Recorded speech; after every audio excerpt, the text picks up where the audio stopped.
வணக்கம். நமக்கு எண்கணி ஞானத்தையும், வேத ஜோதிட ஞானத்தையும், ஆன்மீக ஞானத்தை வழங்கிய அனைத்து குருமார்களுக்கும் நன்றி. என்ற அதே வேளையில் இது ஒரு ஜோதிட விளக்க வீடியோ. விருப்பம் உள்ளவர்கள் தொடர்ந்து பார்க்கலாம். ஒரு கேள்வி பிரதர். இரு ஸ்தான பலம் அடைந்த செவ்வாய் 10ஆம் 10th ஹவுஸ். ஓகே. இரு ஸ்தான பலம் அடைந்த செவ்வாய் 10ஆம் வீடு அப்படின்னாக்கா, ஸ்தான பலம்னா ஆட்சியும், திக்பலமும் ஒண்ணா வந்திருக்காருன்னா மேஷ லக்னம்னு வந்துடுறீங்க. ஓகே. அடுத்ததாக ஆ, குருவால் செகண்ட் ஹவுஸ் பார்க்கப்பட்டால் குருவால் செகண்ட் ஹவுஸ் பார்க்கப்பட்டால் ஓகே, குருவால் செகண்ட் ஹவுஸ் பார்க்கப்படுது அப்படின்னா குரு எங்க எட்டுல இருக்கிறாரா? எட்டில் இருக்கக்கூடிய குரு ஓகே, உச்சனுடைய வீட்டில் இருக்காருன்னு எடுத்துக்கோங்க. ஏன்னா 2 3 இடங்கள்ல வரும் குரு.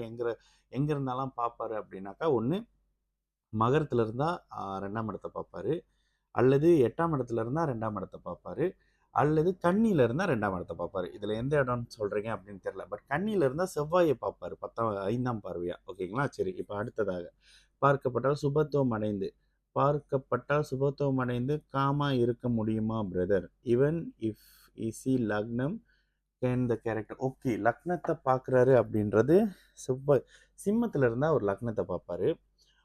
மேஷ லக்னமாக இருந்தால் நீங்கள் டபுள் ஸ்தான பலம் சொல்லும் போது செவ்வாயே உச்சமும் திக்பலமும் மேஷ லக்னத்துக்கு மட்டும்தான் அடைவார். ஓகேங்களா? அப்போ மேஷ லக்னத்துக்கு இரு ஸ்தான பலம்ன்றது வந்து ஒரு இடத்துல பேசியிருப்போம். ஆகக்கூடாது. பாவ கிரகங்களுக்கு டபுள் ஸ்தான பலம் கெடுதல் அப்படின்ற மாதிரி இருக்கும். ஏன்னா 4ஆம் பார்வையா லக்னத்தை பார்ப்பாரு. சரி, அதுக்கப்புறம் 2ஆம் இடத்தை குரு பார்க்குறாருன்றப்ப 2ஆம் பாவகம் சம்பந்தப்பட்ட அமைப்பு தானே பிரதர் செயல்படும். சுப அமைப்புன்றது ஓகே. இதே இந்த இந்த செவ்வாய்க்கு வந்து ஒரு குருவின் தொடர்பு கொஞ்சம் நெருக்கமாக இருக்கு அப்படின்னா, இவரே வந்து அதிகாரம் சார்ந்த அமைப்புகள்ல இருப்பாரு. இன்னொருத்தர் மேல அதிகாரத்தை திணிக்கக்கூடிய மாதிரியான சில அமைப்புகள்ல இருப்பாரு. 2ஆம் இடத்துல இருக்கக்கூடிய தொடர்பு கொள்ளக்கூடிய குரு 2ஆம் பாவகத்தை தானே சுப வலிமைப்படுத்துறாரு. இதுல இன்னொரு ஒரு கேள்வி கேட்குறீங்க. லக்னத்தை குரு பார்க்குறாரு. பார்க்குறாருன்னா எப்படி அது குறையுமா? லக்னம் பலமா இருக்கு. உடல் பலமா இருக்கு. அந்த லக்ன நாயகன் ஒருத்தர் இருக்காருல்ல, யாரு? அந்த உங்களை வழிநடத்தி செல்லக்கூடிய நீங்க. கோபக்காரர் தானே! ஆனா இன்னொரு ஒரு விஷயம். செவ்வாய் கோபக்காரர் தான். குணம் கெட்டவர் இல்ல. ஓகேங்களா? இத மைண்ட்ல வச்சுக்கங்க. செவ்வாய் வந்து கோபக்காரன். குணம் கெட்டவர் இல்ல. செவ்வாய் திருடன் கிடையாது. செவ்வாய் சண்டைக்காரன். செவ்வாய் வந்து நெஞ்சில குத்துறவன். ஓகேங்களா? அப்ப திருடுறவன் யாரு? சனி. ஏமாத்துறவன் யாரு? சனி ராகு சேர்ந்த இந்த அமைப்புல வரும். இங்க செவ்வாய் தைரியமானவர். செவ்வாய் அவசரம் கொடுக்கையான அமைப்புகள்ல செயல்படக்கூடியவர். முன் யோசனை இல்லாம செயல்பட்டுட்டு பின்னாடி உட்காந்து கவலைப்படுறவரு. அவரு ரத்தம், வேகம் இது மாதிரியான அமைப்புகள்ல இருந்து செயல்படக்கூடிய ஒருத்தர். இதுதான் செவ்வாய். ஓகேங்களா? அப்ப லக்னத்தை குரு தொடர்பு கொள்ளும் பொழுது அந்த லக்னம் சரியா வந்துருது. ஆனா அந்த திக்பலமும் ஸ்தான பலமும் அடைந்த செவ்வாயின் 4ஆம் பார்வையும் லக்னத்துக்கு வருதுல்ல. சரி, இதை எப்படி புரியணும் அப்படின்னாக்கா, துலாம் லக்னத்துக்கு எடுத்துங்க. நான் இன்னும் சிம்மத்துக்கும் துலாத்துக்கும் உங்களுக்கு விளக்கம் கொடுத்தீங்கன்னா மேபி உங்களுக்கு புரியும். துலாம் லக்னத்துக்கு 7ல சனி நீச்சம் அடைவார். ஆனா திக்பலம் அடைவார். திக்பலம்ன்றது என்னது? ஒரு கிரகத்தின் கெட்ட தன்மையை இழந்து நல்லது பண்றது. ஓகேங்களா? அதாவது ஒரு குறைந்தபட்ச சூட்சும ஒளி அமைப்பு. இந்த இடத்துல திக்பலம். நீச்சம் என்பது குறைந்தபட்ச பாபத்துவம். இதையும் மைண்ட்ல வச்சுக்கங்க. அப்ப ஒரு துலாம் லக்னம், ஒரு வியாபாரம் செய்யக்கூடிய, பிசினஸ் செய்யக்கூடிய லக்னத்துக்கு உடல் உழைப்பை குறிக்கக்கூடிய கிரகம் 7ல் ஸ்தான பலத்தை இழந்து திக்பலம் அடைகிறது. அப்ப அந்த அந்த வியாபாரிக்கு அந்த அந்த வியாபாரம் பண்ற ஒருத்தருக்கு உடல் உழைப்பு தேவையில்லை. அந்த லக்னத்தின் பேஸ் பண்ணி அவருடைய செயல்பாடுகள் வியாபாரத்தை நோக்கி இருந்தா போதும். உடல் உழைப்புக்கு வேற நபர்கள் வந்து உழைச்சி கொட்டுவாங்க. ஓகேங்களா? இதே மாதிரி சிம்ம லக்னத்துக்கு எடுத்துக்கங்க.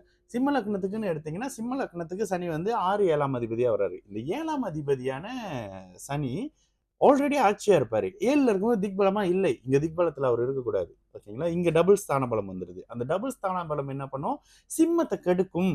சரி, குருவோட சேர்ந்து பார்க்குறாரு. பார்க்கலாம், தப்பு இல்ல. குரு எங்க இருந்தோ பார்க்குறாரு. குரு உதாரணத்துக்கு இதுல துலாத்துல இருந்து பார்க்குறாரு இவர கும்பத்துல இருக்கக்கூடிய சனி சுபத்தன்மையாகி லக்னத்தை பார்க்குறாரு. இங்க ஆன்மீகம் வரும். ஆனாலும் சனி பார்வைன்றது அந்த லக்ன குணத்தை சற்று குறைக்கும். துலாம் லக்னத்துக்கு அவர் திக்பலம் ஆகி பார்க்கக்கூடிய அமைப்புகள்ல லக்னத்தின் யோகர் லக்னத்தை பார்க்கிறார் அப்படின்னு வந்துரும். ஓகேங்களா? அதே நேரத்துல சிம்ம லக்னத்துக்கு சனி இந்த மாதிரியான அமைப்புகள்ல ஆட்சியும் ஸ்தான பலமும் திக்பலமும் பெற்று லக்னத்தை பார்க்கிறது. லக்ன அவயோகர் லக்னத்தை பார்க்கிறார் அப்படின்ற லக்னத்தின் அந்த உயர்நிலை குறையும். லக்னத்தின் அதிகாரத்தன்மை குறையும். லக்னத்தின் கான்பிடன்ட் தன்மை குறையும். அப்ப என்ன இருக்கும்? அதிகாரம் செய்யறதுக்கு ஒருத்தர் லைட்டா தயங்குவாரு. இது மாதிரியான விஷயங்கள் வந்துரும். ஓகேங்களா? சரி, வேற எந்த கிரகங்களை பார்க்கலாம்? சரி, உதாரணத்துக்கு இன்னொரு ஒரு விஷயம். மேஷ லக்னத்துக்கு நான் சமீபத்தில் ஒரு போலீஸ் ஆஃபீஸரோட ஜாதகமே போட்டிருப்பேன் பாருங்க. இப்போ இல்லை, ஒரு ஒரு வருஷம் முன்னுக்கு. மேஷ லக்னம் பௌர்ணமி அன்னைக்கு பிறந்திருக்காரு.